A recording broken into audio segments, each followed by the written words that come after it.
একটা ছোট্ট পাখি যখন প্রথম জন্ম নেওয়ার পর আকাশ দেখে, তারও কিন্তু অনেক উঁচুতে ওড়ার স্বপ্ন থাকে। কিন্তু একদিনে কিন্তু সে উড়া শেখে না, একাও শিখতে পারে না, দরকার হয় সাহায্যে। তারপর একদিন সে তার স্বপ্ন সত্যি করে অনেক উঁচুতে উড়ে যায়। তেমনি এদেশের অনেক শিশু আছে যাদের আছে অনেক স্বপ্ন, কিন্তু প্রয়োজনীয় সাহায্যের হাত নেই। এরকম কিছু স্বপ্নকে সত্যি করতেই শুরু হয়েছিল স্বপ্নচারীর পথ চলা।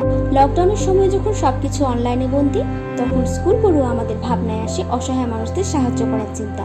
এক বন্ধুর পরামর্শে সাহায্য করার লক্ষ্যে একটি টিম তৈরির ভাবনা আসে। আমাদের আরেক বন্ধুর বড় ভাই ও তাদের বন্ধুরা আগে এরকম একটি পেজ খুলে সাহায্য শুরু করেছিল, কিন্তু পরে তা বিভিন্ন কারণে বন্ধ হয়ে যায়।